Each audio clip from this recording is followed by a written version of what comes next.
बिस्मिल्लाहिर्रहमानिर्रहीम। अस्सलाम वालेकुम स्टूडेंट्स, उम्मीद है भाई सब खैरियत से होंगे। तो आज का जो हमारा टॉपिक है वो कुछ ये है कि केमिस्ट्री, फर्स्ट ईयर केमिस्ट्री के इम्पोर्टेंट क्वेश्चंस के बारे में है। इम्पोर्टेंट लॉन्ग, इम्पोर्टेंट शॉर्ट और इम्पोर्टेंट न्यूमेरिकल्स कौन कौन से हैं, कौन कौन से न्यूमेरिकल्स हम किन किन चैप्टर्स के किस किस टॉपिक के न्यूमेरिकल हम कर ले तो हमारा काम बन जाए, अच्छा काम हो जाए, ठीक है, हमारा पेपर अच्छा हो जाए। तो सबसे पहले तो मैं बात करूंगा, इस बोर्ड में जो कुछ लिखा हुआ है इसको मैं आपको सबसे पहले मैं समझा दूं। स्क्रीनशॉट आप ले लिएगा और इन दी एंड आप इसके अकॉर्डिंग प्रैक्टिस और प्रिपरेशन कर लिएगा। सबसे पहले तो मैं बता दूं, ये जो टॉपिक है आज का हमारे वीडियो का वो इम्पोर्टेंट क्वेश्चंस हैं सारे फर्स्ट ईयर केमिस्ट्री के। सही है। तो यहाँ पे ये जो बोर्ड में जितने भी टॉपिक्स लिखे हुए हैं ये सारे टॉपिक जो है मैंने आपको याद करने के लिए बताए हैं, ठीक है। ये सब का सब आपने याद करना है। ये सेक्शन सी के लिए है, लॉन्ग के लिए ये सारे टॉपिक ये याद कर लेंगे, आपका पेपर आराम से हो जाएगा इंशाल्लाह। लॉन्ग तो निकल आएगा। शॉर्ट में आपको पता है कि वैसे भी न्यूमेरिकल्स से ही अगर आप न्यूमेरिकल्स की अच्छे से प्रैक्टिस कर ले केमिस्ट्री में तो आपका तमाम शॉट निकल आते हैं, ठीक है। तमाम शॉट हो जाते हैं, 9 के 9 शॉट करने होते हैं, 9 हो जाते हैं आराम से, क्योंकि 9 ही न्यूमेरिकल्स आ रहे होते हैं, ठीक है। ये तो थ्योरी के टॉपिक थे। इसी तरीके से शॉर्ट में अगर आपने थोड़ी सी प्रॉब्लम हो रही है आपको न्यूमेरिकल, अगर आपको दो दो ऐसे न्यूमेरिकल जो बहुत फंस रहे हैं तो भाई उसके लिए मैंने आपको थ्योरी बता दी है। ये दो थ्योरी जो है ना कर ले। ये भी असल में थ्योरी नहीं है, ये भी न्यूमेरिकल का हिस्सा होता है, वेस्पर थ्योरी, ठीक है। इसके शेप्स बताने होते हैं, shapes of molecules according to VSEPR theory. तो ये भी थ्योरी नहीं है, खैर ये मैंने इसको ऐड कर दिया थ्योरी में, ठीक है। ये भी न्यूमेरिकल्स का हिस्सा है, सारे न्यूमेरिकल्स यहाँ पे लिखे हुए। अच्छा, चैप्टर नंबर 9 से आप ये थ्योरी कर लिएगा, factors affecting rate of reaction.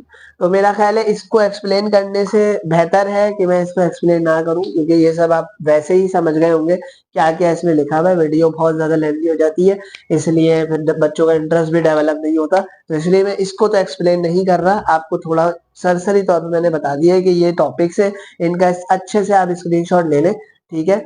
इनका स्क्रीनशॉट ले लिएगा, आपको अंदाजा हो जाएगा किस चैप्टर से कौन सा लॉन्ग मुझे याद करना है, ठीक है। तो ये तो आपका सेक्शन सी हो गया।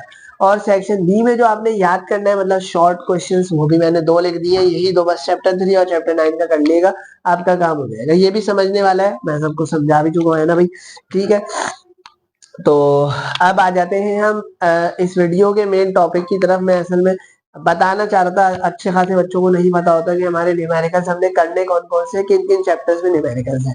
तो ये वो चैप्टर्स हैं जिनमें न्यूमेरिकल्स है। चैप्टर 1, 2, 4, 7, 8, 9, 10, 11, 12, इन तमाम चैप्टर्स में न्यूमेरिकल है।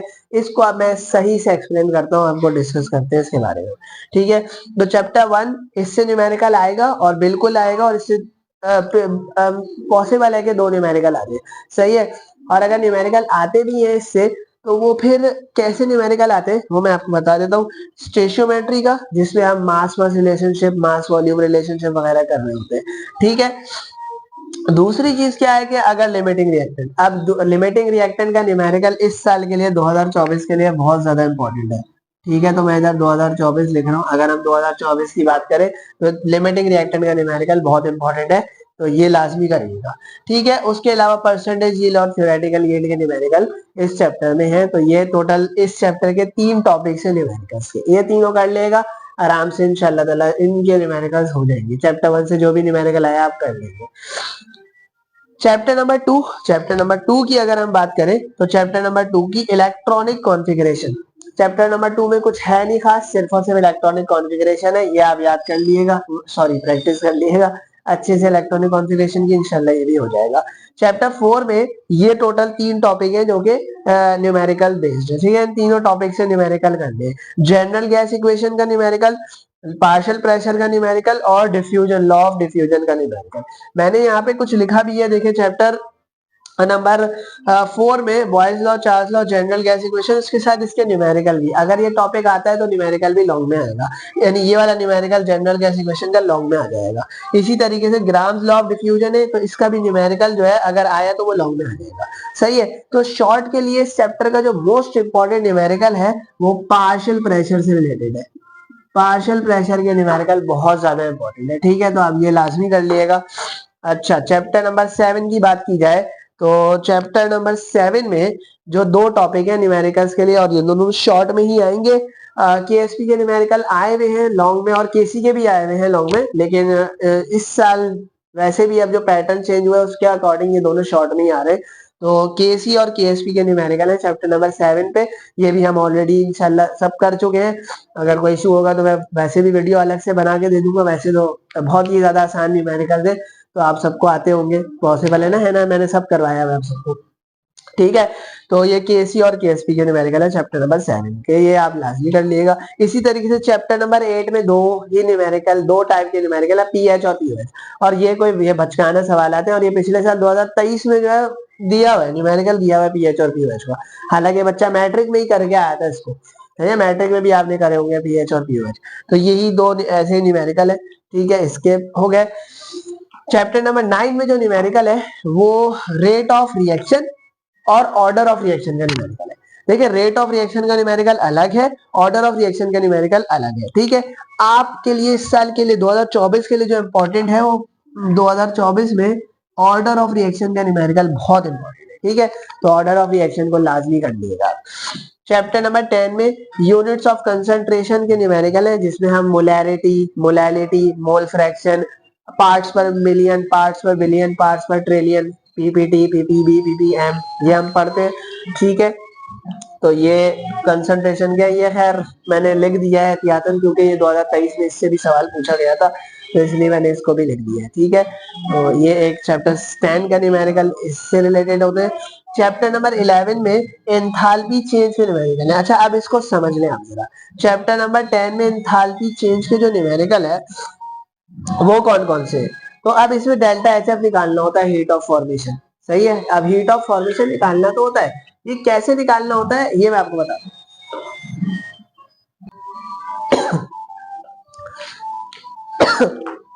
सॉरी, तो हीट ऑफ फॉर्मेशन के न्यूमेरिकल है चैप्टर नंबर 11 में। सही है, एंथैल्पी चेंज के न्यूमेरिकल है। अब ये दो किस्म के होते हैं, एक तो होता है चार इक्वेशन आ जाती हैं और इनमें से डेल्टा एच एफ निकालना होता है। 4 इक्वेशन आएंगी और उसमें से हम कैलकुलेशन करेंगे, 3 इक्वेशन को इस्तेमाल करके चौथी इक्वेशन बनाएंगे। आप सबको अच्छे से ये न्यूमेरिकल आते होंगे, जिस बच्चे ने पढ़ा है उसको लाजमी समझ गया होगा मैं क्या बताना चाह रहा हूँ।